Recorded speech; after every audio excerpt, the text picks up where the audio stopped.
पावसाळा सुरू होऊन म्हणजे पावसाळ्याचा मोसम सुरू होऊन 1.5 महिना उलटलेला आहे, मात्र मराठवाड्यावरील जलसंकट अजूनही दूर होत नाहीये।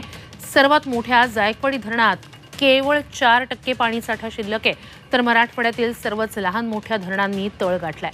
11 मोठ्या धरणांपैकी 4 धरणं कोरडी टाक पडलेली आहेत, त्यामुळे मराठवाड्याची तहान कशी भागणार आहे हा सगळ्यात मोठा प्रश्न आता निर्माण झालाय।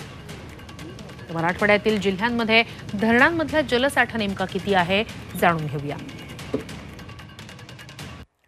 संभाजीनगरच्या जायकवाडी धरणात 4% पाणीसाठा आहे। जालना जिल्ह्यातील 7 धरणांमध्ये अवघा 3% पाणीसाठा आहे। बीड जिल्ह्यातील 16 धरणांमध्ये 9% पाणीसाठा आहे।